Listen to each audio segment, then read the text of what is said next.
നമസ്കാരം, ഞാൻ ആസർ പൊന്നാട്, ചാനൽ 5+ലേക്ക് സ്വാഗതം. ഇന്ന് നമുക്ക് വ്യത്യസ്തമായ ഒരു അതിഥിനെയാണ് കിട്ടിയത്. TN കൃഷ്ണകുമാർ സാർ, വീട് തൊടുപുഴ അല്ലേ? അതെ, തൊടുപുഴ. അദ്ദേഹത്തെ എങ്ങനെ പരിചയപ്പെടുത്തണം എന്ന് എനിക്കറിയില്ല. ഒരു ബിസിനസ്സുകാരൻ എന്ന് പരിചയപ്പെടുത്തണോ, ഒരു ചാരിറ്റി സാമൂഹ്യ പ്രവർത്തനം എന്ന രീതിയിൽ പരിചയപ്പെടുത്തണോ, അതുപോലെ തന്നെ ഒരു പ്രവാസി ബിസിനസ്സുകാരനും കേരളത്തിലും ധാരാളം ബിസിനസ് സ്ഥാപനങ്ങളുണ്ട്. അപ്പോൾ ഇതെല്ലാം തികഞ്ഞ ഒരു വ്യക്തിയാണ്. അതുമാത്രമല്ല, ഞാൻ അദ്ദേഹത്തിൻ്റെ പ്രൊഫൈൽ നോക്കുമ്പോൾ കഴിഞ്ഞ കോവിഡ് സമയത്തൊക്കെ അദ്ദേഹം ചെയ്ത സേവനങ്ങൾ, അതിനർഹമായ അവാർഡും കിട്ടിയിട്ടില്ലേ? ഇവിടുത്തെ പോലീസ് ഡിപ്പാർട്ട്മെൻറ്റിൻ്റെ, മുനിസിപ്പാലിറ്റിയുടെ ഒക്കെ, അതുപോലെ ലയൺസ് ക്ലബിൻ്റെ പ്രസിഡന്റ് യുഎയിലെ ദുബായിലെ. അപ്പോൾ വ്യത്യസ്ത മേഖലയിൽ കഴിവ് തെളിയിച്ച, അതോടൊപ്പം തന്നെ വളരെ സാധാരണക്കാരനായി സാധാരണക്കാരുടെ കൂടെ ജീവിക്കുന്ന ഒരു വ്യക്തി. അദ്ദേഹത്തെ നിങ്ങൾക്ക് വേണ്ടി ഈ ചാനലിൽ പരിചയപ്പെടുത്താൻ കഴിഞ്ഞതിലേക്ക് അതിയായ സന്തോഷമുണ്ട്. സ്വാഗതം ചെയ്യാണ്. നമസ്കാരം. സാറ് പറഞ്ഞു കൊടുക്കും സാറിന്റെ കഥകൾ, അതല്ലേ നല്ലത്? തീർച്ചയായും. ഓക്കെ. ഞാൻ പറഞ്ഞ മാതിരി ഞാൻ ഇടുക്കി ജില്ലയിലെ തൊടുപുഴ എന്ന് പറഞ്ഞ സ്ഥലത്താണ് ഞാൻ വരുന്നത്. അവിടെ തന്നെ ഇടുക്കിയിലുള്ള തൊടുപുഴയിലുള്ള ന്യൂമാൻ കോളേജിൽ പഠിച്ചു. അന്ന് പ്രീ ഡിഗ്രി ആയിരുന്നു, PDC എന്നായിരുന്നല്ലോ, +1 +2. അത് കഴിഞ്ഞ് 84 വർഷമാണ് ഞാൻ 82 84 അല്ല, ഞാനത് വർഷം ചോദിച്ചത് മറ്റൊന്നുകൊണ്ടല്ല, അദ്ദേഹം വളരെ ചെറുപ്പമാണ്. അപ്പൊ പ്രായം ഒന്ന് അറിഞ്ഞു കിട്ടുമല്ലോ അല്ലെ? 82 84 PDC പഠിച്ചത്. അവർ 54 വയസ്സ്. 58 58. അതെ, 58 ഈ വരുന്ന ജൂണില്. അത് ശരി. അപ്പൊ നമ്മള് സമപ്രായക്കാരാണ് കേട്ടോ. ആണോ? 84 എനിക്ക് അന്നാണ് എഞ്ചിനീയറിംഗ് എൻട്രൻസ് എഴുതി. അന്ന് ദൈവഭാഗ്യം കൊണ്ട് റാങ്ക് കിട്ടി, ഫസ്റ്റ് ഫാൻഡ് റാങ്കിൽ കിട്ടി. അതുകൊണ്ട് അന്ന് കോളേജ് ഓഫ് എഞ്ചിനീയറിംഗ് ട്രിവാൻഡ്രം ഇന്നും, അന്ന് മുതൽ ഇന്നും ആദ്യത്തെ ഫസ്റ്റ് ഫൈൻഡ് റാങ്ക് ഉണ്ടെങ്കിൽ മാത്രമേ നമ്മുടെ ട്രിവാൻഡ്രം ഒന്നാമത്തെ കോളേജ് അതിൽ തന്നെ കിട്ടി. അതിൽ ഹോസ്റ്റലിൽ നിന്ന് പഠിച്ചു, 4 വർഷം പഠിച്ചു. 1988 പാസ് ഔട്ടായി. അത് കഴിഞ്ഞ് ഞാൻ പൂനെയിൽ വന്നു MBA ചെയ്തു. MBA ചെയ്തിട്ട് പിന്നെ എൻ്റെ ഫസ്റ്റ് ജോബ് എന്ന് പറയുന്നത് ലാർസൻ ആൻഡ് ട്യൂബ്രോ എന്ന് അറിയാലോ, LNT. ഇന്ന് ഇന്ത്യയിലെ നമ്പർ 1 എഞ്ചിനീയറിംഗ് കമ്പനി എന്നറിയപ്പെടുന്നത് LNT ആണ് എന്റെ ബേസ്. ആക്ച്വലി മുംബൈയിലായിരുന്നു. മുംബൈ സെൻട്രൽ ബ്രാഞ്ച് ഹെഡായിരുന്നു. അവിടെയാണ് തുടക്കം. അത് 95 വരെ ഇന്ത്യയിൽ മുംബൈയിലുണ്ടായിരുന്നു. അതാണ് എന്റെ ഇന്ത്യൻ അനുഭവങ്ങൾ. അപ്പൊ 95 ശേഷമാണ് യുഎയിലേക്ക് എത്തുന്നത് അല്ലെ? ഇവിടെ എന്തായിട്ടാണ് വരുന്നത്? എഞ്ചിനീയറിംഗ് ഫീൽഡിൽ തന്നെയാണ്. അതെ, 95 ഞാൻ ആക്ച്വലി പ്രവാസ ജീവിതം സ്റ്റാർട്ട് ചെയ്യണത്. അത് ആക്ച്വലി സ്റ്റാർട്ട് ചെയ്തത് ഒമാനിലാണ്. ഒമാനില് അന്നൊരു ഭവാൻ എഞ്ചിനീയറിംഗ് കമ്പനി. ഓക്കെ, പക്ഷെ അതില് ഒരു ഹോലക് ലാക് സ്പാനിങ് അല്ലെങ്കിൽ ഹോലക് മിഡൻ സ്പാനിങ്. ഇപ്പൊ ഇന്ന് ആ കമ്പനിയുടെ പേര് ഈറ്റൺ എന്നാണ്, അന്ന് ഹോലക് എന്നാണ് പേര് അറിയപ്പെട്ടിരുന്നത്. അപ്പൊ അവരുടെ പ്രോഡക്ട്സ് ഓയിൽ ആൻഡ് ഗ്യാസിലും മിനിസ്റ്റർ ഓഫ് ഇലക്ട്രിസിറ്റി വാട്ടറിലും അതുപോലെ LNG സൂർ അവിടെയൊക്കെ ആയിട്ട് ആണ് ഞാൻ സ്റ്റാർട്ട് ചെയ്തത്. അങ്ങനെ അത് ഞാൻ 2001 വരെ ഒമാനിലുണ്ടായിരുന്നു. ഭവാൻ എഞ്ചിനീയറിംഗ് കമ്പനിയായിരുന്നു നമ്മുടെ സ്പോൺസർഷിപ്പ്. 2001 എന്നെ ഷ്നൈഡർ ഇലക്ട്രിക് എന്ന് പറഞ്ഞൊരു ഫ്രഞ്ച് കമ്പനി എന്നെ ഇൻവൈറ്റ് ചെയ്ത് റിക്രൂട്ട് ചെയ്തു. അന്ന് ഞാൻ വന്നത്, അങ്ങനെയാണ് ഞാൻ UAE വരുന്നത് 2001. 2001 ഞാൻ UAE വരുമ്പോൾ എനിക്ക് UAE മാത്രമാണ് എനിക്ക് ഇൻചാർജ് തന്നിരുന്നത്. അത് 2003 ആയപ്പോഴത്തേക്കും അവരെനിക്ക് UAE, ഒമാൻ ആൻഡ് ബഹ്റൈൻ, അങ്ങനെ 3 രാജ്യങ്ങളുടെ ഇൻചാർജായിട്ട് എന്നെ പ്രൊമോട്ട് ചെയ്തു. 2006 ആയപ്പോഴത്തേക്കും എനിക്ക് ഈ പറഞ്ഞ 3 രാജ്യങ്ങൾ കൂടാതെ പിന്നെ സർവീസ് ഹെഡായിരുന്നു, ഇന്റർനാഷണൽ പ്രോജക്ട്സിന്റെ ഹെഡായിരുന്നു.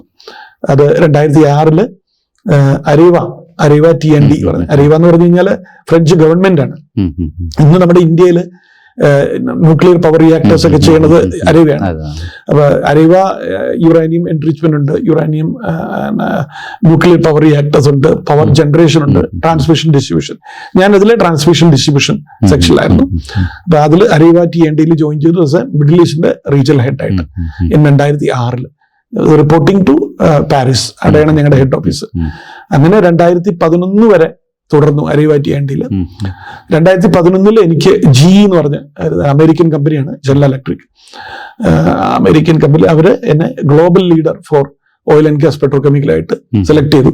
അപ്പൊ ഞാൻ സ്റ്റാർട്ട് ചെയ്യുന്നത് as a G global leader for oil and gas petrochemical in G energy management എന്ന് പറഞ്ഞൊരു ഡിവിഷനിലാണ്. എന്റെ റിപ്പോർട്ടിംഗ് ടു USA ആയിരുന്നു. അന്ന് അവരുടെ ഞാൻ ബേസ് ചെയ്യുന്ന ദുബായിലാണ്, എപ്പോഴും ബേസ് ചെയ്യുന്ന ദുബായിലായിരിക്കും, പക്ഷെ റിപ്പോർട്ടിംഗ് മാറും. അപ്പൊ ഈ ജിയിൽ ഞാൻ reporting to Connecticut in Plainville അമേരിക്കയിലായിരുന്നു റിപ്പോർട്ട് ചെയ്തത്. മാനേജർ അവിടെയായിരുന്നു. Looking after all over the world, including North America, Latin America, Europe, Asia, Middle East. ഇതായിരുന്നു എൻ്റെ അന്നത്തെ റീജിയൻ. അത് 2015 വരെ കണ്ടിന്യൂ ചെയ്തു. 2015 പിന്നെ ഞങ്ങളുടെ ഒരു അഗൈൻ ഈ മൾട്ടിനാഷണൽ കമ്പനികളിലൊക്കെ ഇങ്ങനെ 3-4 വർഷം കഴിഞ്ഞോറും മാറിക്കൊണ്ടേയിരിക്കും. അപ്പൊ അടുത്തത് എൻ്റെ മിഡിൽ ഈസ്റ്റിന്റെ റീജിയണൽ ഹെഡായിട്ട് ഞാൻ ആദ്യത്തെ 4 വർഷം ഉള്ളി ഓയിൽ ആൻഡ് ഗ്യാസ് പെട്രോകെമിക്കലിന്റെ വെർട്ടിക്കലാണെങ്കിൽ ഇവിടെ വന്നപ്പോഴത്തേക്ക് എല്ലാ വെർട്ടിക്കലിന്റെയും ഹെഡായിട്ട്, മിഡിൽ ഈസ്റ്റിന്റെ ഹെഡായിട്ട് അത് കണ്ടിന്യൂ ചെയ്തു. 2019 വരെ അത് നടന്നു. 2019 എന്റെ ഡിവിഷൻ ABB എന്ന് പറഞ്ഞൊരു ഡിവിഷൻ ടേക്ക് ഓവർ ചെയ്തു. അങ്ങനെ ABBയിലോട്ട് മാറി. ABBയുടെ അന്ന് അവരുടെ ഡിവിഷന്റെ പേര് ഇലക്ട്രിക്കൽ പ്രോഡക്ട്സ് EPIS എന്ന് പറഞ്ഞ ഡിവിഷൻ. അതിന്റെ അഗൈൻ മിഡിൽ ഈസ്റ്റിന്റെ റീജിയണൽ ഹെഡായിരുന്നു. അതിനുശേഷമാണ് സ്വന്തമായിട്ട് ഒരിടം തുടങ്ങാമെന്നുള്ളത് പ്ലാൻ ചെയ്തത്. സ്വന്തമായിട്ട് ഒരു എഞ്ചിനീയറിംഗ് പ്രോജക്ട് മാനേജ്മെന്റ് സർവീസസ്. അതെ, അതേ സമയത്ത് എനിക്ക് അതേ ടൈമിൽ എനിക്ക് നാട്ടിലും കുറച്ച് ബിസിനസ് ഇൻട്രസ്റ്റ് ഉണ്ടായിരുന്നു. അപ്പം ഈ നാട്ടിലെ ബിസിനസ് പറയുമ്പോൾ ഒരു തൊടുപുഴക്കാരന് ഞാൻ അറിഞ്ഞിടത്തോളം എൻ്റെ തൊട്ടടുത്ത നാട്ടിൽ വയനാട്ടിൽ, അതും ലോകത്തിലെ തന്നെ ഏഷ്യയിലെ ഒന്നാമത്തെ മണ്ണുകൊണ്ടുണ്ടാക്കിയ ഇതാണ് കറക്റ്റ്. ഇത് നമ്മുടെ ബാണാസുര സാഗർ, അതിന്റെ ഏറ്റവും നല്ല ലൊക്കേഷനിൽ അല്ലെ. അതിന്റെ പേരെന്താ? പിന്നെ റിസോർട്ട് സ്റ്റാർട്ട് ചെയ്തത് ദ സെറനിറ്റി റിസോർട്ട് ആണ്. ഞാന് ജോബ് പരമായിട്ട് ഒരു 83ഓളം രാജ്യങ്ങൾ ഞാൻ സന്ദർശിച്ചിട്ടുണ്ട്, ഒഫീഷ്യലായിട്ടും പേഴ്സണലായിട്ടും. അപ്പൊ പല രാജ്യങ്ങളിൽ പോകുമ്പോൾ നല്ല വലിയ ലക്ഷറി റിസോർട്ടൊക്കെ താമസിച്ചിട്ടുണ്ട്. അപ്പോഴൊക്കെ എപ്പോഴും ഭയങ്കര ആഗ്രഹമായിരുന്നു നമ്മുടെ കൊച്ചു കേരളത്തില്, ഇത്രയും ബ്യൂട്ടിഫുൾ ആയിട്ടുള്ള കേരളത്തിൽ നമുക്ക് എന്തുകൊണ്ട് ഒരു നല്ലൊരു ലക്ഷറി റിസോർട്ട് സ്റ്റാർട്ട് ചെയ്തുകൂടാ എന്നൊരു ആഗ്രഹം ഉണ്ടായിരുന്നു. അപ്പൊ അങ്ങനെ ആണ് ഞാൻ നോക്കിയത്. അപ്പൊ ഞാൻ ഇടുക്കി ജില്ലക്കാരനാണ്, തൊടുപുഴക്കാരനാണ്. ഞാൻ ആ ചോദ്യം ചോദിക്കാൻ പോവാണ്. ഈ മൂന്നാറൊക്കെ ഉണ്ടായിട്ട് ഈ വയനാട്ടിലൊന്ന് തുടങ്ങിയത് എന്ത്? അന്ന് വയനാട് എന്ന് പറഞ്ഞാൽ വളരെ അൺടച്ച്ഡ് ആയിരുന്നു, വളരെ എന്താ പറയുക അധികം ഡെവലപ്പ് ആവാതെ കിടക്കണം, എന്നാൽ വളരെയധികം ടൂറിസ്റ്റ് പൊട്ടൻഷ്യലുള്ള സാധ്യതയുള്ള ഒരു സ്ഥലമായിരുന്നു. അപ്പോൾ അങ്ങനെ വന്ന് ഞാൻ പോയി കണ്ടപ്പോൾ ഈ സ്ഥലം ഒത്തിരി ഇഷ്ടപ്പെട്ടു. ഇത് പറഞ്ഞമാതിരി ഏറ്റവും ഇന്ത്യയിലെ ഏറ്റവും ബിഗസ്റ്റ് എർത്തേൺ ഡാമാണ് ബാണാസുര ഡാം. അതിനോട് ഏഷ്യയിലെ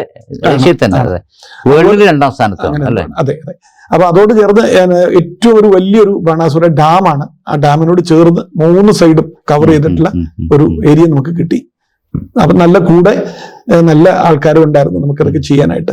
അപ്പൊ അങ്ങനെയാണ് ഞങ്ങൾ ഈ the serenity resort, serenity holidays LLP എന്ന് പറയുന്നത്. അതിപ്പോ ഞങ്ങള് സ്റ്റാർട്ട് ചെയ്തിട്ട് 10 വർഷത്തിന് മുകളിലായി.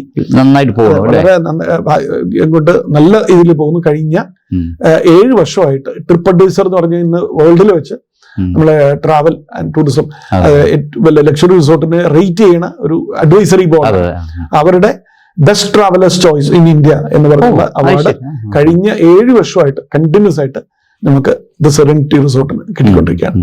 അപ്പൊ അത് ചെയ്യുമ്പോഴും നമ്മൾ എപ്പോഴും നമ്മൾ എൻവയോൺമെന്റിനെ ഹാം ചെയ്യാതെ ഉപദ്രവിക്കാതെ ചെയ്യാന്നുള്ളൊരു നയമാണ് ചെയ്തത്.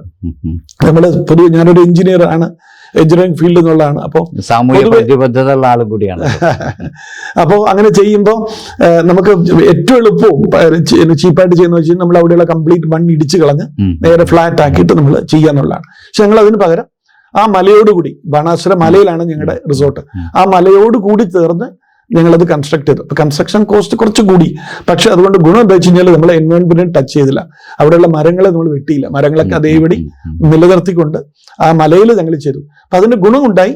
ഇപ്പൊ കഴിഞ്ഞ നമ്മൾ ഒത്തിരി ഫ്ലഡും അറിയാലോ, 2018 ഫ്ലഡും 2019 ഫ്ലഡും ഒക്കെ ദൈവം സഹായിച്ച് നമുക്ക് റിസോർട്ടിന് ഒരു ഡാമേജ് ഒന്നും ഉണ്ടായില്ല. കാര്യം ഒരു പ്രശ്നം കൂടെ ഉണ്ടാവാതെ, ഒരു പ്രോബ്ലം കൂടെ ഉണ്ടാവാതെ ഇതുവരെ പോകാൻ സാധിച്ചു. കാര്യം നമ്മൾ മരങ്ങളൊന്നും തന്നെ തൊട്ടിട്ടില്ല. അതുപോലെ തന്നെ വെള്ളമൊഴുക്കിനെ നമ്മൾ തടഞ്ഞിട്ടില്ല, മണ്ണിനെ ഇടിച്ചിട്ടില്ല, മലകളെ ഇടിച്ചിട്ടില്ല. അരുവിയുണ്ട്, അതിനകത്ത് അരുവിയുണ്ട്, കുറിച്ചുണ്ട്, അതെ എല്ലാം ഉണ്ട്. അപ്പോ ആൾക്കാർക്ക് അത് ഇപ്പൊ പോയി കഴിഞ്ഞാൽ നാച്ചുറൽ ആയിട്ട് അതിനകത്ത് പോയി കഴിഞ്ഞാൽ നമ്മള് വെഹിക്കിളിന്റെ സൗണ്ട് ഒന്നും കേൾക്കില്ല. ഉള്ളി ഈ മറ്റേ കിളികൾ ചിലയ്ക്കുന്ന സൗണ്ട്, ഈ ചിർപ്പിംഗ് സൗണ്ട് ഉണ്ടല്ലോ, അത് ബേർഡ് സൗണ്ട് മാത്രമേ കേൾക്കുള്ളൂ. അപ്പൊ അതിനകത്ത് പോയാലും വേറൊരു ഫീലാണ്. നമ്മൾ ഈ തിരക്കൊഴിഞ്ഞ് ഭയങ്കര തിരക്കായിട്ട് സ്ട്രെസ് ഉള്ള ഒരു ആൾക്കാർ നമ്മുടെ അവധിക്കാലം ചെലവഴിക്കാനായിട്ട് പോകുമ്പോൾ അവർ നോക്കുന്നത് വളരെയധികം റിലാക്സ് ചെയ്യാനായിട്ടും ട്രയാങ്കിൾ ആയിട്ടും വളരെ സെറനിറ്റി ആയിട്ട്. അത് തന്നെയാണ് ഈ പേര് തന്നെ കൊണ്ട് ഉദ്ദേശിക്കുന്നത്, സെറനിറ്റി റിസോർട്ട്. ആൾക്കാർക്ക് റിലാക്സ് ചെയ്യാനുള്ള എല്ലാവിധ ഫെസിലിറ്റീസും ഉണ്ട്. ആയുർവേദിക് സ്പാ ഉണ്ട് അതിനകത്ത്, അതുപോലെ തന്നെ ലേക്ക് വ്യൂ റെസ്റ്റോറന്റ് ഉണ്ട്, ട്രെക്കിംഗ് ട്രെയിലിംഗ് ചെയ്യാനുള്ളവർക്ക് അതിനുള്ളതുണ്ട്, സ്വിമ്മിംഗ് പൂൾ ഉണ്ട്. അത് ഒരുമാതിരിപ്പെട്ട എല്ലാവർക്കും അവിടെ സ്പോർട്സ് ആക്ടിവിറ്റീസ് ഉണ്ട്. ബില്ലിയാർഡ്സ് കളിക്കാനുള്ളവർക്ക് അതുണ്ട്, മേ ബി ഷട്ടിൽ ബാഡ്മിന്റൺ കളിക്കാനുള്ളവർക്ക് അതുണ്ട്. അപ്പൊ ഏറ്റവും കൂടുതൽ ആ ഈ ഏരിയയിലുള്ള ആൾക്കാരെ നമ്മൾ അക്സെപ്റ്റ് ചെയ്തുകൊണ്ട് അവരെ ജോലിക്ക് എടുത്തുകൊണ്ട് അവിടെ ഉള്ളവർക്ക് ജോലി സാധ്യത കൊടുത്തുകൊണ്ട് അവിടുത്തെ ആൾക്കാരുമായിട്ട് ചേർന്ന് ടൂറിസവുമായിട്ട് ചേർന്ന് പോകുന്നു. അതൊക്കെയാണ് സക്സസിന് ഒരു കാരണമെന്ന് ഞാൻ ബലമായിട്ട് വിശ്വസിക്കുന്നു. അപ്പോൾ തീർച്ചയായിട്ടും എനിക്കൊന്ന് കാണുന്ന കാര്യം തൊട്ടടുത്ത നാടാണ്, നമ്മൾ വയനാട്ടിൽ എപ്പോഴും പോകുന്നതാണ്. ഒരുപാട് പ്രൊജക്റ്റുകൾ നമ്മുടെ ഒക്കെ ആളുകൾ ഇപ്പോൾ വയനാട്ടിൽ വല്ലാത്തൊരു മാറ്റമാണ്. കഴിഞ്ഞ കുറച്ച് കാലങ്ങളായിട്ട് വയനാട്ടിൽ വല്ലാതെ പുരോഗമിച്ചുകൊണ്ടിരിക്കുകയാണ്. എനിക്കൊന്ന് ശനി ഞായറൊക്കെ ചിലപ്പോൾ പോയി കഴിഞ്ഞാൽ വയനാട്ടിൽ കാണാൻ മറ്റ് സംസ്ഥാനങ്ങളിലെ വാഹനങ്ങൾ നിറഞ്ഞിട്ടുണ്ടാവും. നല്ലൊരു സാധ്യതയുണ്ട് സാർ. ഇത് തുടങ്ങുമ്പോൾ വയനാടിന് അത്ര അങ്ങനത്തെ സാധ്യതകളില്ല, ഒരുപാട് അടിസ്ഥാന സൗകര്യങ്ങളുടെ പരിമിതി ഉണ്ടായിരുന്നു. എനിക്കൊന്ന് ബാണാസുര സാഗറിന്റെ സാർ ഇപ്പോൾ പറഞ്ഞ ലൊക്കേഷനിൽ തന്നെ ട്രാൻസ്പോർട്ട് ബുദ്ധിമുട്ടായിരുന്നു അല്ലേ, സാധനങ്ങളൊക്കെ എത്തിക്കാൻ. നമ്മളൊരു തുടങ്ങിയ സമയത്ത് വളരെ ബുദ്ധിമുട്ടായിരുന്നു. കാര്യം സാധനങ്ങളൊക്കെ എത്തിക്കണമെങ്കിൽ നമ്മൾ താഴെ കോഴിക്കോട് നിന്ന് വേണം കൊണ്ടുവരാനായിട്ട്. അപ്പൊ അത് ഒത്തിരി സ്ട്രഗിൾ ചെയ്തു. പക്ഷെ ഈ പറഞ്ഞ മാതിരി നമുക്ക് കൂടെ നിൽക്കാനായിട്ടും ഇതിന്റെ സപ്പോർട്ട് ചെയ്യാനായിട്ടും നമുക്കൊരു ടീം ഉണ്ടായിരുന്നു. മാത്രമല്ല വയനാട് ടൂറിസം ഭയങ്കരമായിട്ട് ഡെവലപ്പ് ചെയ്തു. കഴിഞ്ഞ 5 വർഷത്തില് വയനാട് ടൂറിസം ഭയങ്കരമായിട്ട് ഡെവലപ്പ് ചെയ്തു. ഇപ്പോഴും ബാണാസുര ഡാമിന്റെ അടുത്ത് വന്നു കഴിഞ്ഞാൽ നമുക്ക് അറിയാം, ഈവൻ നമ്മൾ ആ ചുരം കയറുമ്പോൾ, നമ്മൾ താമരശ്ശേരി ചുരം കയറുമ്പോൾ തന്നെ നമുക്ക് അറിയാൻ പറ്റും, ഒരു ശനി ഞായറാണെങ്കിൽ അതുകൊണ്ട് ട്രാഫിക് കാരണം നമുക്ക് എത്താൻ പറ്റില്ല. ചിലപ്പോൾ 2-3 മണിക്കൂറൊക്കെ ചിലപ്പോൾ അത് ചുരം കയറാൻ ചിലപ്പോൾ തന്നെ സമയമെടുക്കും. പക്ഷേ തോന്നുന്നത് രാഹുൽ ഗാന്ധി വയനാട്ടിൽ മത്സരിക്കാൻ ശേഷമാണ് ദേശീയ ശ്രദ്ധ തീർച്ചയായിട്ടും. അതെ, അതിന്റെ ക്രെഡിറ്റ് ശരിക്കും പറഞ്ഞാൽ രാഹുൽ ഗാന്ധിക്ക് കൊടുക്കണം അല്ലേ? അതെ അതെ അതെ.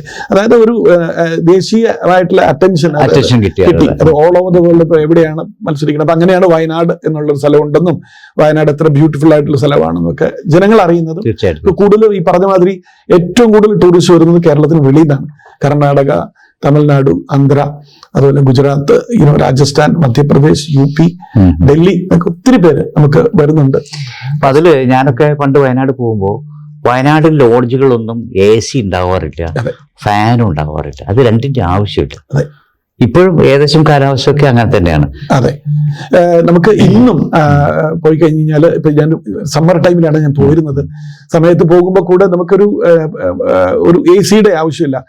എത്ര ചൂടാണെങ്കിലും ശരി, അവിടെ നമുക്ക് ആ ചൂട് അനുഭവപ്പെടുന്നില്ല. രാത്രി നല്ല തണുപ്പാണ് വരുന്നത്. പിന്നെ വിന്ററിന്റെ ടൈമിൽ ഇപ്പം നമ്മളിപ്പം പോയി കഴിഞ്ഞാൽ പറയുകയും വേണ്ട, വളരെയധികം നല്ല തണുപ്പായിരിക്കും. ശരിക്കും പറഞ്ഞു കഴിഞ്ഞാൽ നമ്മളൊരു വിന്റർ ക്ലോത്ത്സ് വേണ്ടി വരും, അത്ര തണുപ്പുള്ള ഒരു സ്ഥലമാണ്. എന്നാലും നമ്മളിപ്പോ ഈ പറഞ്ഞ മാതിരി നമ്മള് പ്രത്യേകിച്ച് മിഡിൽ ഈസ്റ്റിലുള്ളവർക്ക് AC യൂസ്ഡ് ആണ്. അപ്പൊ നമുക്ക് തണുപ്പില്ല, ചൂടില്ലെങ്കിലും AC ഇടുന്ന ആൾക്കാരുണ്ട്. അപ്പൊ അവരുടെ ഒരു ഇതിനു വേണ്ടി നമ്മള് റിസോർട്ടിൽ നമ്മൾ ഒരു കൂടുതൽ റൂമുകളിലും AC ഉണ്ട്, എന്നാലും AC-യുടെ ആവശ്യം വരുന്നില്ല. അതാണ്.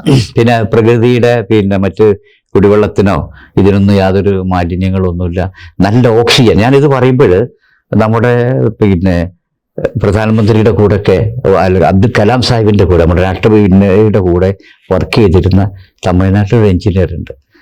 അദ്ദേഹം ഞങ്ങളെല്ലാം കൂടെ ഒരു ദിവസം വയനാട്ടിലേക്ക് പോകുമ്പോൾ അദ്ദേഹം എന്നോട് പറഞ്ഞത്, നമുക്ക് ഓക്സിജൻ പാക്ക് ചെയ്യുന്ന ഒരു സംവിധാനം ഇവിടെ ആരംഭിക്കണം.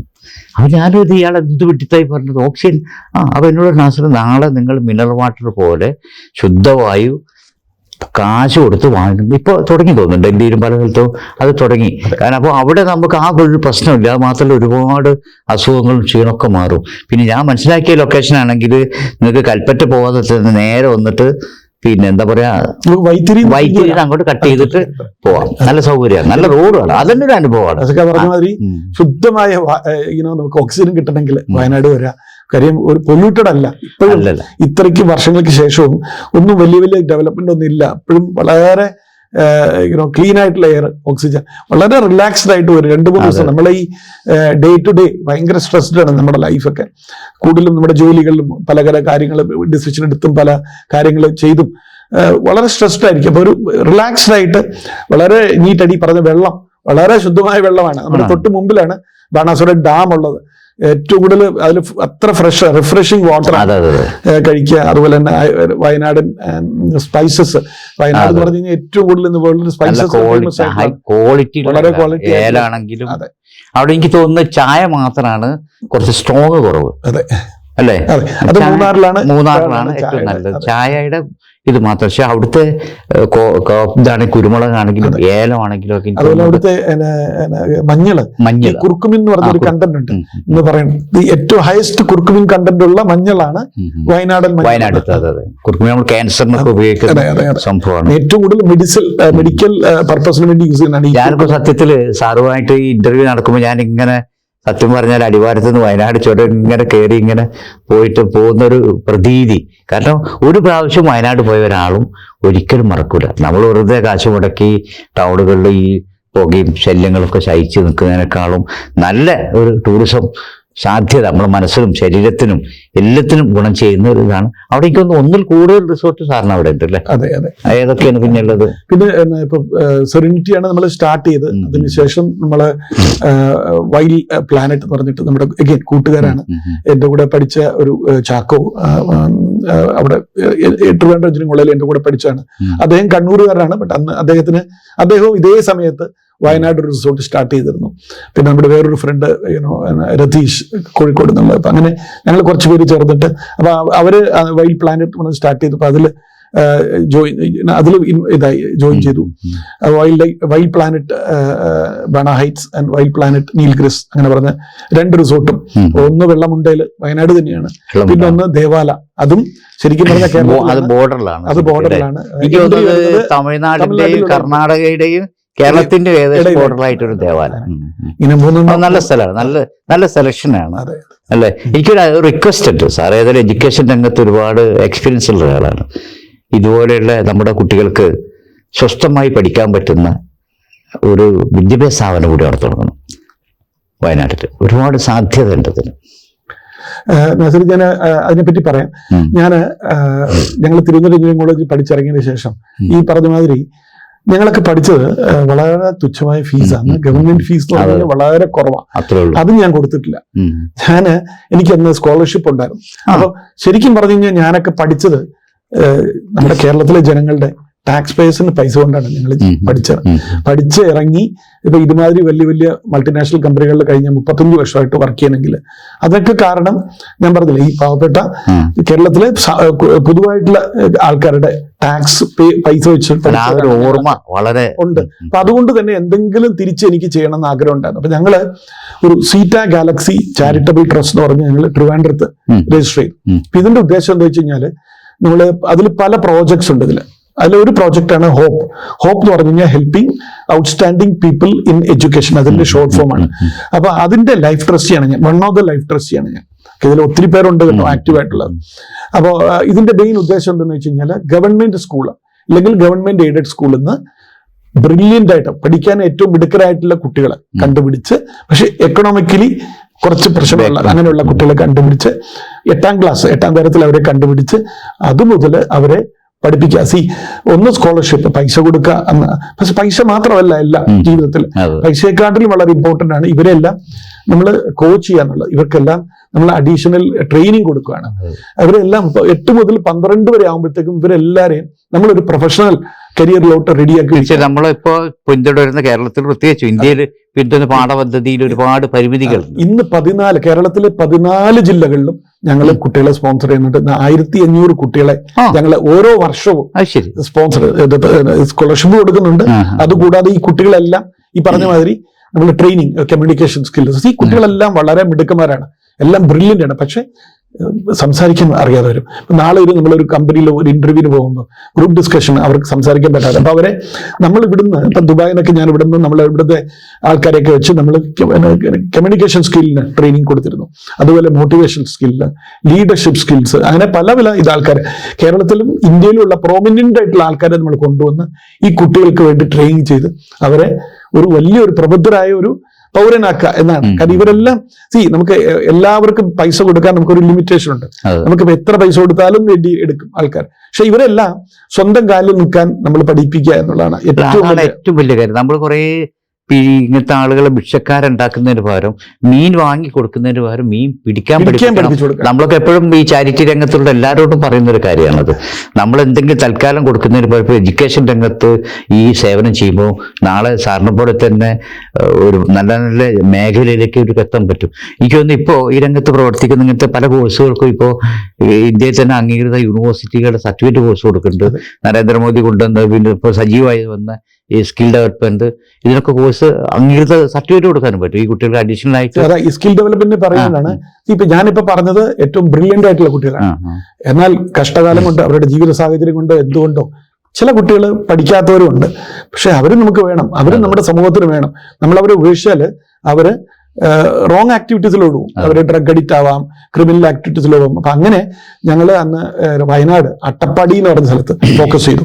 അവിടെയാണ് നമ്മൾ ഏറ്റവും കൂടുതൽ അറിഞ്ഞത്. പാലക്കാട് ഉള്ള അവിടെ ഞങ്ങൾ ഫോക്കസ് ചെയ്തിട്ട് അവിടെ ഞങ്ങൾ ഹോപ്പ് KS എന്ന് പറഞ്ഞിട്ടൊരു പുതിയൊരു പ്രോജക്ട് സ്റ്റാർട്ട് ചെയ്തു.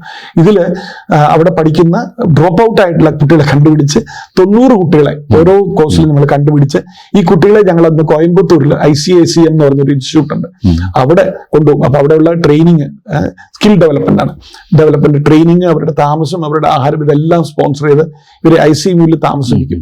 ഈ 90 കുട്ടികൾ പഠിച്ചിറങ്ങിയാൽ 100% ആ കുട്ടികൾ അവിടെ തന്നെ കോയമ്പത്തൂരുള്ള പല കമ്പനികളിലും ജോബ് അബ്സോർവ് ആണ്. അപ്പൊ ഈ കുട്ടികളെല്ലാം ഒരു ജീവിതമാണ് അവർക്ക്. ഈ പറഞ്ഞ മാതിരി അവരൊന്നും ഡ്രോപ്പ് ഔട്ട് ആവാതെ അവരുടെ ഒരു ജീവിതം അങ്ങനെ ഞങ്ങൾ കുറച്ച് കാലം ചെയ്തിട്ടുണ്ട്. അപ്പൊ നമ്മള് ഹോപ്പ് KS, ഹോപ്പ് പ്ലസ്, അങ്ങനെ പല പ്രോജക്റ്റിലും അത് ചെയ്യുന്നുണ്ട്. അതുകൂടാതെ ഞാൻ UAE റെസിഡന്റ് ആണ്. അപ്പൊ നമ്മൾ എവിടെയും ഏത് രാജ്യത്ത് പോകുമ്പോഴും ആ രാജ്യത്തെ നിയമങ്ങൾ പാലിച്ചുകൊണ്ട് വേണം ചെയ്യാനായിട്ട്. അങ്ങനെയാണ് നമ്മളെ പഠിപ്പിച്ചിരിക്കുന്നത്. അപ്പൊ ഇവിടെയുള്ള ഗവൺമെന്റ് അപ്രൂവ്ഡ് ആയിട്ടുള്ള അക്കാഫ് അസോസിയേഷൻ ഫോർ എക്സാമ്പിൾ, അവർ CD അപ്രൂവ്ഡ് ആണ്. അപ്പൊ അവരുടെ കൂടെ ഞാൻ ഒരു ആക്റ്റീവ് മെമ്പറാണ്. അങ്ങനെ അവരുടെ കൂടെ ഉള്ള പ്രോജക്റ്റിൽ അവിടെയാണ് അങ്ങനെ ഞാൻ പറഞ്ഞ കോവിഡിന്റെ ടൈമിൽ ഞങ്ങൾ 7ഓളം ഫ്ലൈറ്റുകൾ നമ്മൾ ചാർട്ടർ ചെയ്യാൻ പറ്റി. അതിൽ തന്നെ ഒത്തിരി പേർക്ക്, ഒരു 66 പേർക്ക് ഞാൻ ഇൻഡിവിജ്വലായിട്ട് ഞാൻ ടിക്കറ്റ് എടുത്ത് കൊടുത്തിട്ടുണ്ട് കയറി പോകാനായിട്ട്, തിരിച്ച് നാട്ടിലെത്താൻ. കാര്യം നമ്മൾ കണ്ടു കഷ്ടപ്പാട് അവരുടെ എല്ലാം, ജോലി ഇല്ലാതെ ഒരുപാട് ആൾക്ക് ഭക്ഷണം കിറ്റും. ഞാനിപ്പോ ഒരു 200,000 ആൾക്കാർക്ക് ഞങ്ങള് lions club, Dubai emerald lions ക്ലബിന്റെ പ്രസിഡന്റ് ആണ് ഞാൻ. അപ്പൊ ഇത് അഗെയിൻ ദുബായ് ഹ്യൂമാനിറ്റേറിയനിൽ രജിസ്റ്റേർഡ് ആയിട്ടുള്ള ഒരു ഓർഗനൈസേഷൻ ആണ്. അപ്പൊ നമ്മൾ രജിസ്റ്റേർഡ് ആയിട്ടുള്ള ഓർഗനൈസേഷനിൽ വർക്ക് ചെയ്യണം. വന്ന് ഈ രാജ്യത്തിനും ജനങ്ങൾക്കും വേണ്ടി എന്തെങ്കിലും ചെയ്യാൻ പറ്റുമെങ്കിൽ ചെയ്യാം.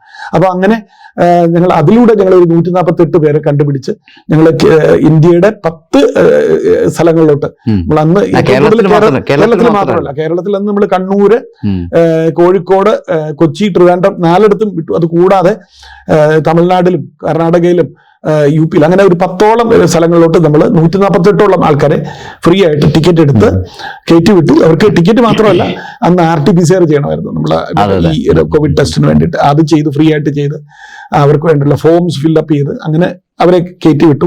അതുകൂടാതെ ഒരു 40ഓളം ശ്രീലങ്കൻസിനെയും നമ്മൾ തിരിച്ച് കൊളംബോയിലോട്ട് കയറ്റി വിട്ടു. അത് നമ്മൾ ശ്രീലങ്കൻ കൗൺസിലായിട്ട് നമ്മളെ റിക്വസ്റ്റ് ചെയ്തു. കാരണം നമ്മൾ ഇത് ചെയ്യുന്നുണ്ടെന്ന് അവരറിഞ്ഞ് നമ്മളെ കോൺടാക്ട് ചെയ്തു. അവരും വളരെയധികം കഷ്ടപ്പെടുന്ന ഒരു സമൂഹമാണ്. ഒരു 40ഓളം ശ്രീലങ്കൻസിനെ നമ്മൾ തിരിച്ച് നാട്ടിലെത്തിച്ചു, അവരുടെ നാട്ടിലെത്തിച്ചു. ഈ പറയുന്ന മാതിരി അന്ന് മുതൽ തുടങ്ങിയ ഒരു ഇതാണ് ഈ ഫുഡ് മാനേജ്മെന്റ് എന്ന് പറയുന്നത്. അതായത് ഏതെങ്കിലും ഇന്നത്തെ UAE ലോ വളരെ സ്ട്രോങ് ആണ്. നമുക്ക് ഒരു ലേബർ ക്യാമ്പിൽ നമ്മൾ പോയിട്ട് ഫുഡ് ചുമ്മാ കൊടുക്കേണ്ട ആവശ്യമില്ല. കാര്യം ഇവിടുത്തെ UAE ലോ പ്രകാരം അതിന്റെ മാനേജ്മെന്റ് ഇല്ലെങ്കിൽ അതിന്റെ ഓണേഴ്സ് ആണ് ആ കമ്പനിയെ നോക്കേണ്ടത്. പക്ഷെ ചില സമയത്ത് ഈ ചില കമ്പനിയുടെ ഓണേഴ്സ് എന്തെങ്കിലും ഒരു കാരണം കണ്ട് ഡിസപ്പിയർ ആവാം, അവർ അബ്സ്കോണ്ടിങ് ആവാം, ഇല്ലെങ്കിൽ അവർ എന്തെങ്കിലും കേസിൽ പെട്ട് ജയിലിലാവാം. അങ്ങനെയൊക്കെ വരുമ്പോഴത്തേക്കും ആ കമ്പനിയിൽ ഉള്ള ആൾക്കാരും ആ കമ്പനിയിലെ തൊഴിലാളികളും കഷ്ടപ്പെടും. അങ്ങനെ ഞങ്ങൾ അറിയുമ്പോഴത്തേക്കും അവിടെ പോയി നമ്മൾ അവർക്ക് വേണ്ടിയിട്ടുള്ള ഫുഡ്, എങ്കിൽ ഈ വിശപ്പ് എന്ന് പറയുന്നത് ഒരു ദിവസം കൊണ്ട് തീരില്ല. അവർക്ക് തിരിച്ചു പോകുന്നത് വരെയുള്ള അത് അപ്പോൾ നമ്മൾ ഫുഡ് പ്രൊവിഷൻ അവിടെ കൊണ്ടു കൊടുക്കും.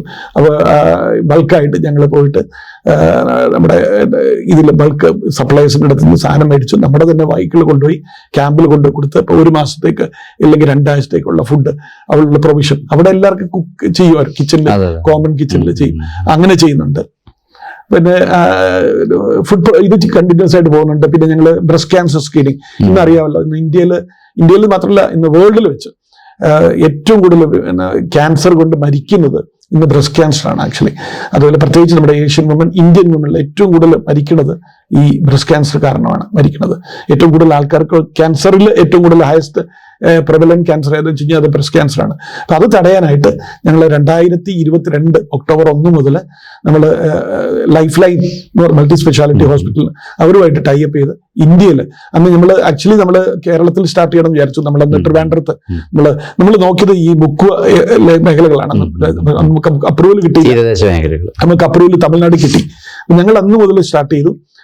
എല്ലാ ആഴ്ചയിലും ഒരു മിനിമം 50 പേരെങ്കിലും ഫ്രീ ആയിട്ട് സ്ക്രീനിങ് ചെയ്യുക. അവയർനെസ് അല്ല, ആക്ച്വൽ സ്ക്രീനിങ് ചെയ്യുക. അത് സ്ക്രീനിങ് യൂസിങ് ആർട്ടിഫിഷ്യൽ ഇന്റലിജൻസും സെൻസേഴ്സും വെച്ച് സ്ക്രീൻ ചെയ്യുക. അങ്ങനെ സ്റ്റേജ് 1 സ്റ്റേജ് 2 തന്നെ ഡിറ്റക്ട് ചെയ്യുവാണെങ്കിൽ നമുക്ക് അവരെ സേവ് ചെയ്യാൻ പറ്റും. അങ്ങനെ പല ഇതും സോഷ്യൽ ആക്ടിവിറ്റീസും നടന്നുകൊണ്ടിരിക്കുകയാണ്. സാറിന് ഒരുപാട് അവാർഡ് കിട്ടി. എനിക്ക് നോർക്കയുടെ അവാർഡ് ഉണ്ട് അല്ലെ, അത് ഏതൊക്കെയാണെന്നൊന്ന് ചുരുക്കി പറയോ? ഞാൻ ഈ കോവിഡ് കാലത്തെ അന്ന് ദുബായ് പോലീസിന്റെ കൂടെ ഒത്തിരി വർക്ക് ചെയ്തിരുന്നു. അപ്പൊ ദുബായ് പോലീസിന് കോവിഡ് ഹീറോ എന്ന് പറഞ്ഞിട്ട് 2 പ്രാവശ്യം അവരുടെ ഹെഡ് ക്വാർട്ടറിൽ എന്നെ ഇൻവൈറ്റ് ചെയ്ത് ദുബായ് പോലീസിന്റെ അവാർഡ് കിട്ടിയിട്ടുണ്ട്. അതുകൂടാതെ ഇന്ത്യൻ കൗൺസിലേറ്റ് നമ്മുടെ കൗൺസിൽ എനിക്ക് അവാർഡ് തന്നിട്ടുണ്ട്. ഇവിടുത്തെ തോഷിബ മിഡിൽ ഈസ്റ്റിന്റെ കോവിഡ് സമുറായി എന്ന് പറഞ്ഞിട്ടൊരു അവാർഡ് വന്നിട്ടുണ്ട്. അതുകൂടാതെ ഇവിടെ പല ഇതും ഞാൻ പറയുന്നത് ഇപ്പം മാസ്റ്റർ വിഷൻ, അങ്ങനെ മീഡിയ 7, അങ്ങനെ പല ഇതും എന്നെ ഓണർ ചെയ്തിട്ടുണ്ട്. പ്രോമിനന്റ് ആയിട്ട് പറയാനുള്ളത് ഇൻഡിവുഡ് ബില്യനേഴ്സ് ക്ലബ്, അതായത് ഇന്ത്യയിലുള്ള ബില്യനേഴ്സ് ആയിട്ടുള്ള ഒരു സംഘം ആൾക്കാരുടെ അവര് അഗൈൻ എന്റെ കരിയർ പെർഫോമൻസ് സ്ട്രാറ്റജിസ്റ്റ് എന്ന് പറഞ്ഞിട്ട് എനിക്ക് അന്ന് തെലങ്കാന ഗവൺമെന്റിനോട് ചേർന്നിട്ട് അന്ന് ഇൻഡിവിഡ് ബില്യനേഴ്സ് ക്ലബിന്റെ അവാർഡ് മേടിക്കാൻ സാധിച്ചു. അതുകൂടാതെ 2024 നോർക്കയും KMA കേരള മാനേജ്മെന്റ് അസോസിയേഷൻ, അവരാണ് IMAയുടെ ഫൗണ്ടിങ് മെമ്പർ, 66 വർഷം പഴക്കമുള്ള ഓർഗനൈസേഷൻ. അവരുടെ NRI business leader of the year 2024 എന്ന് പറഞ്ഞു അന്ന് എനിക്ക് അത് അനൗൺസ് ചെയ്ത് നോർക്കയാണ്. അപ്പോൾ അവിടെ ഗ്രാൻഡ് ഹയാത്തിൽ വെച്ച് അത് കിട്ടി. കൂടാതെ ഇപ്പം MT ചന്ദ്രസേനൻ അദ്ദേഹം മെമ്മോറിയൽ ഒരു ഇതുണ്ടായിരുന്നു, അതിൽ ഓണർ കിട്ടിയിരുന്നു.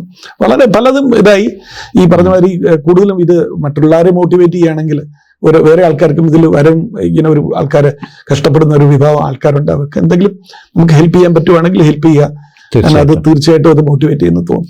അപ്പോൾ നമ്മളിത് ഈ എപ്പിസോഡ് അവസാനിക്കുന്നതിന് മുമ്പ് പ്രവാസി മലയാളികൾക്കും ബിസിനസ്സുകാർക്കും സാമൂഹ്യ രംഗത്ത് പ്രവർത്തിക്കുന്ന ആളുകൾക്കും സാറിന് ഒരു ഉപദേശം നൽകാനുണ്ടാവില്ല. ഈ അനുഭവം വെച്ചിരുന്ന അനുഭവമാണല്ലോ ഏറ്റവും വലിയ ഗുരുനാഥൻ.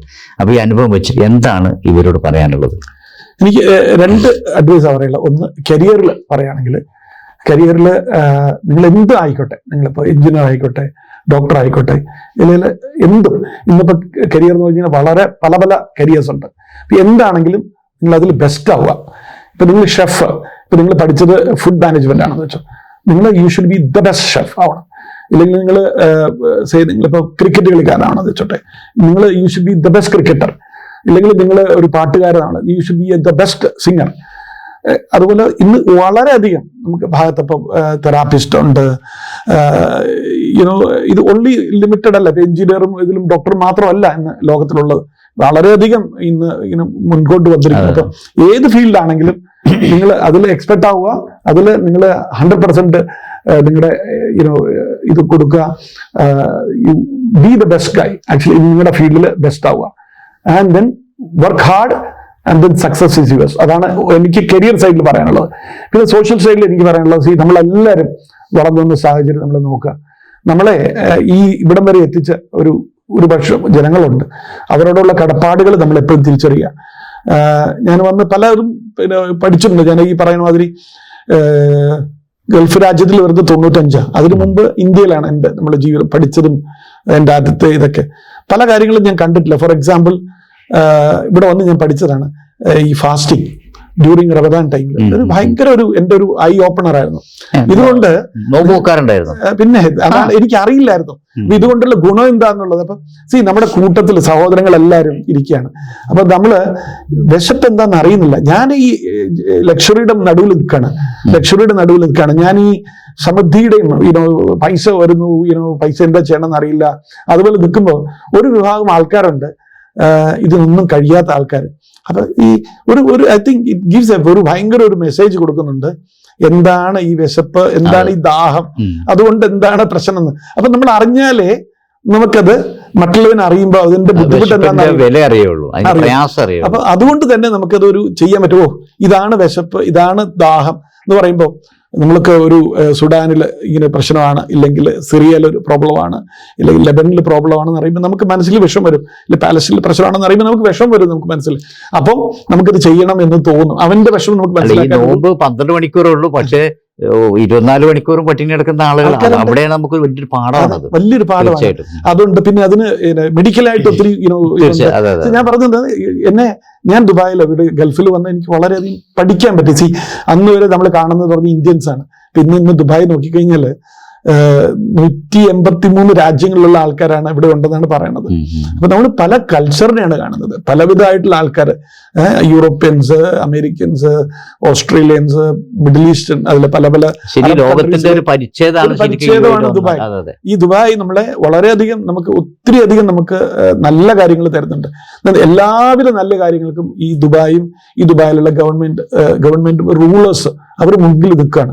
ഇന്ന് ഏറ്റവും കൂടുതൽ നല്ല കാര്യം ചെയ്തെന്ന് നോക്കി, എവിടെയെങ്കിലും ഇന്ന് വേൾഡിൽ എന്ത് പ്രശ്നം ഉണ്ടെങ്കിലും ഈ UAE-യുടെയും ദുബായിയുടെയും റൂളേഴ്സും ഗവൺമെന്റും ഏറ്റവും മുമ്പിലാണ് അവരെ ഹെൽപ്പ് ചെയ്യാനായിട്ട്.